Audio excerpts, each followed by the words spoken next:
Bom dia, turma, tudo bem com vocês? Espero que todos estejam bem. Hoje a gente vai falar de gerúndios infinitivos, gerunds and infinitives. Esse conteúdo começa lá na página 7 do livro de vocês. Porém, eu quero que vocês prestem bastante atenção aqui na tela. Vocês estão vendo um slide, eu vou dar a explicação e exemplificar como que funciona os gerunds and infinitives, os gerúndios e os infinitivos em inglês. Bom, em inglês, quando a gente tem uma frase e essa frase ela é constituída por dois verbos seguidos, o segundo verbo ele pode ser constituído de to mais o verbo ou com ing no final desse verbo. Reparem que eu tenho aí quatro exemplos, quatro frases. A primeira frase é a seguinte, olhem só. You need to study more. Você precisa estudar mais. Reparem que eu tenho dois verbos seguidos, o need e o study.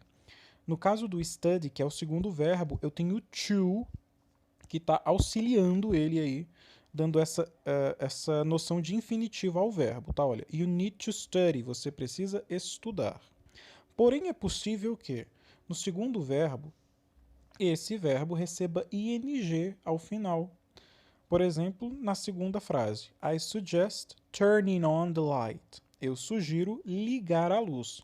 Então, reparem que na segunda frase eu tenho dois verbos seguidos e o segundo verbo, ao invés de ter o to antes dele, ele recebeu o ing.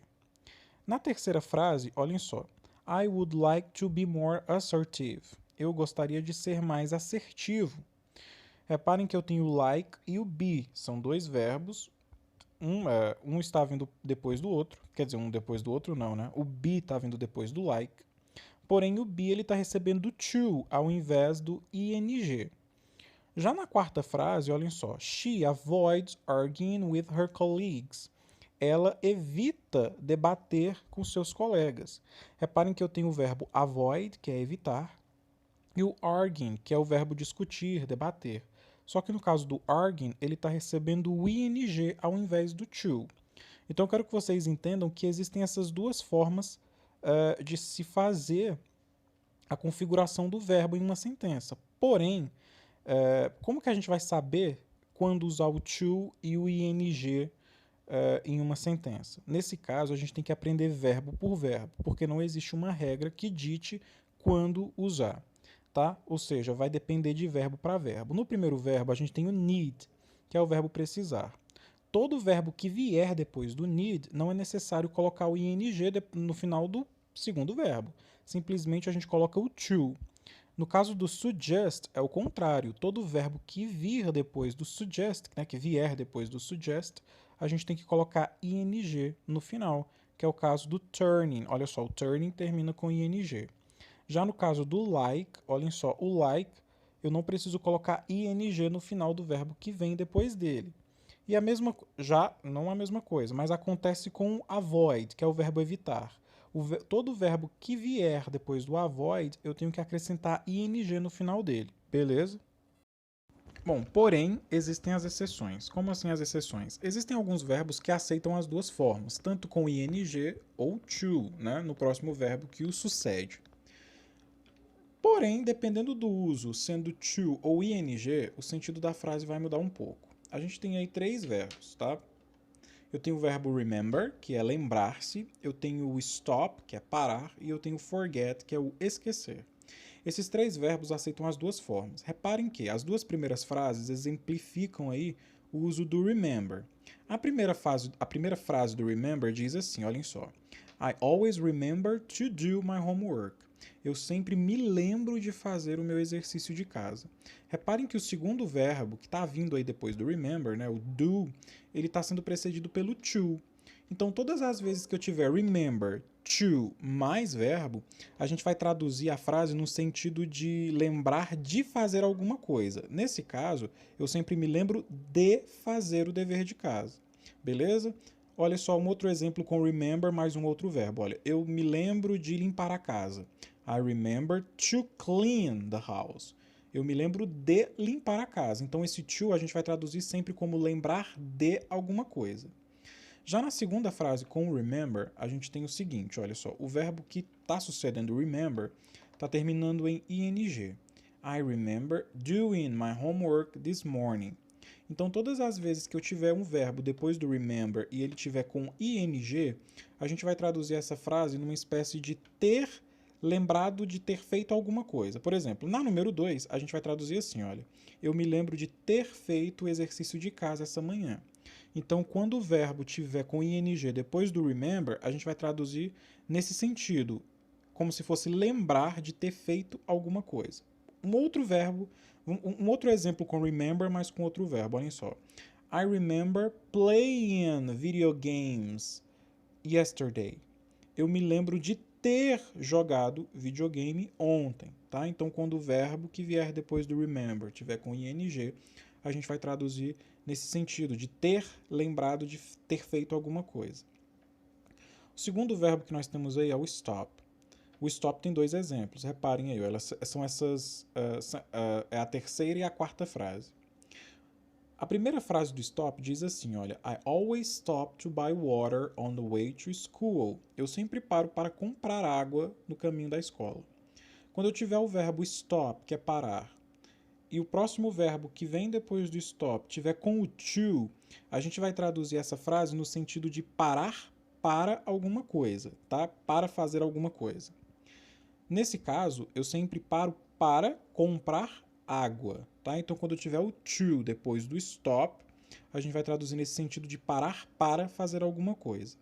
Porém, se o verbo que vem depois do stop tiver com ing, a gente vai traduzir essa frase no sentido de parar de alguma coisa. Não parar para, mas sim parar de. Olhem só. Stop fooling around and pay attention. Que em português vai ser mais ou menos assim, olha. Pare de brincar e preste atenção. Stop fooling around and pay attention. Pare de brincar e preste atenção. Então, o verbo que vem depois do stop e esse verbo tem ing, a gente vai traduzir essa frase no sentido de parar de, tá? Parar de alguma coisa. O terceiro verbo que a gente tem aí é o forget, que é o verbo esquecer. Porém, a primeira frase do forget está no passado. E ela diz assim, olha, you forget to say good morning to me. Que em português a gente vai traduzir mais ou menos assim, olha, você esqueceu de dizer bom dia para mim. Então, quando eu tiver um verbo forget e depois, então quando eu tenho o verbo forget, né, que é esquecer, nesse caso está no passado, e o to depois do forget, a gente vai traduzir essa frase no sentido de esquecer de fazer alguma coisa. Olhem só. You forgot to say good morning to me. Você esqueceu de dizer bom dia para mim. Porém, se eu tiver o forget e o próximo verbo que vem depois do forget tiver em ing, a gente vai traduzir a frase no sentido de esquecer de ter feito alguma coisa. Olhem só. I'll never forget doing my first job interview. Eu nunca me esqueço de ter feito a minha primeira entrevista de emprego. Tá? Então, quando tiver ing depois do forget, a gente vai traduzir a frase no sentido de esquecer de ter feito alguma coisa. Beleza? Parece ser difícil, é um pouco chato, porém prestem bastante atenção. Abram os livros na página número 8. Na página número 8, a gente tem essa tarefinha aí, olha. A questão, ela não tem número, tá? Mas ela tá bem no topo. Essa tabela aí.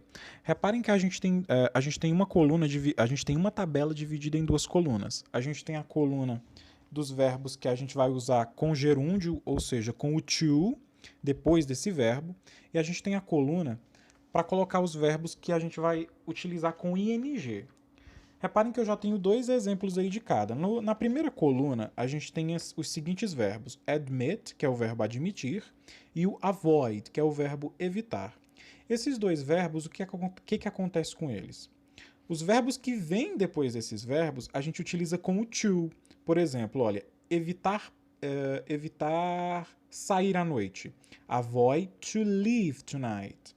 Admitir que está errado. Admit to be wrong. Então, esses dois verbos, a gente vai utilizar o to depois deles para flexionar os verbos seguintes. Porém, olha, na segunda coluna, a gente tem aí verb plus infinitive, que quer dizer verbo mais infinitivo. Ou seja, eu vou colocar nessa segunda coluna os verbos que, depois deles, a gente vai flexionar com ing, que é o caso do afford e do agree. Beleza? Então, seguindo esses modelos aí, dessas duas respostas que a gente já tem em cada coluna, a gente vai dividir os outros verbos. Por exemplo, eu tenho aí o verbo miss, que é o verbo esquecer. Vocês acham que, por exemplo, depois dele, o próximo verbo tem que ter o to ou ing?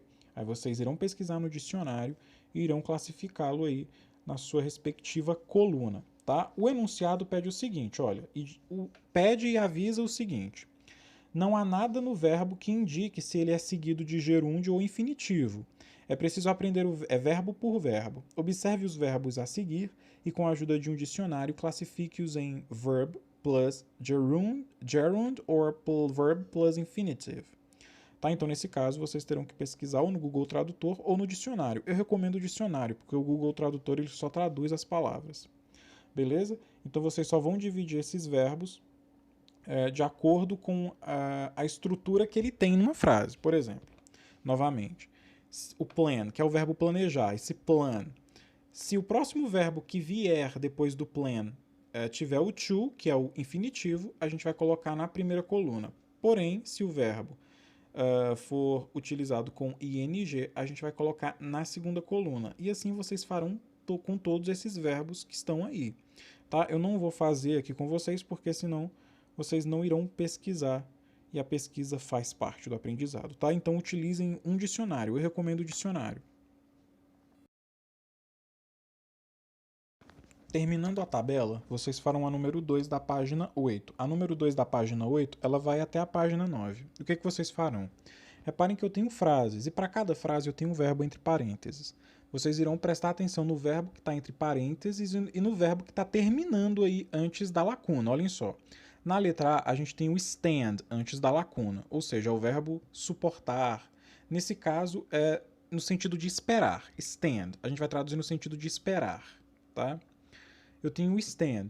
Todo verbo que vem depois do stand, a gente vai utilizar o to ou a gente vai usar ing. Já está a resposta aí para vocês, que é o verbo assistir, ele está com ing. Então, todo verbo que vem depois do stand, ele deve ter o ing ao invés do to. Tá? Então ficou da seguinte forma, olha, Peter can't stand watching TV. E assim vocês farão para as outras frases, para completar as lacunas. Na letra B, por exemplo, eu tenho o verbo estudar entre parênteses. Porém, eu tenho o verbo intend, que é o verbo pretender. Todo verbo que vem depois do pretender, ele deve ter o to ou ele deve ter o ing. Aí, dependendo, vocês irão colocar a forma correta nele. E assim vocês farão para a letra C, letra D, E, F, G, H, I, J, K, L e M. Beleza? Terminando então a letra A, vocês farão a letra B da página número 9. A letra B da página número 9 pede o seguinte, olha só. Check the sentences that are right and correct the ones that are not.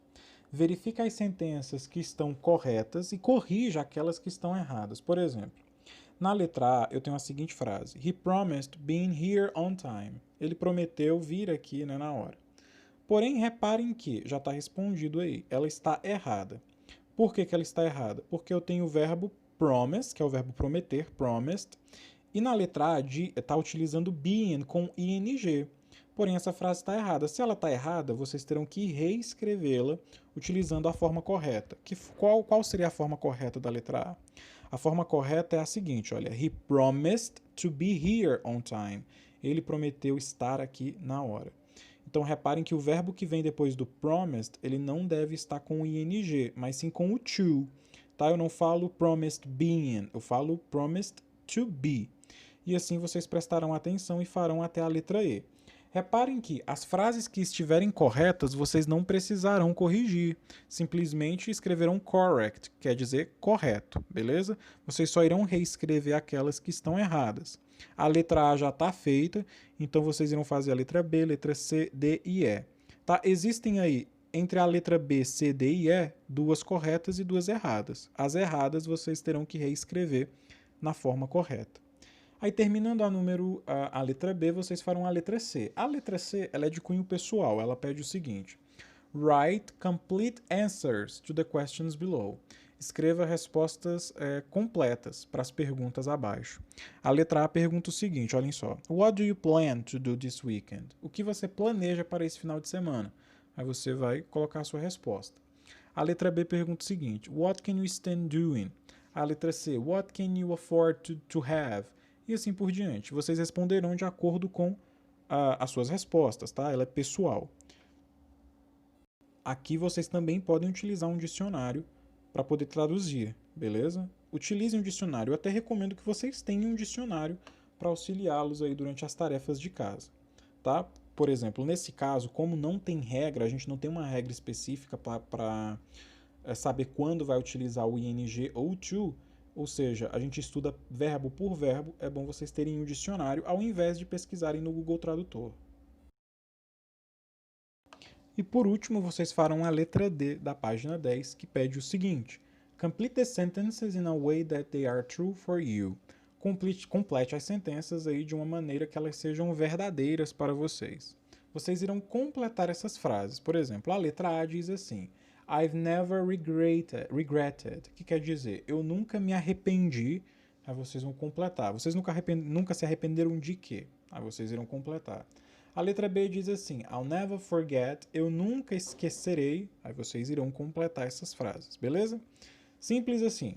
Somente até a letra D da página 10. A gente vai corrigir amanhã durante a nossa aula ao vivo a partir das 9 horas, tá? Então espero todos vocês, não deixem de fazer a tarefa e eu aguardo vocês. Qualquer dúvida, me procurem, beleza? Até amanhã.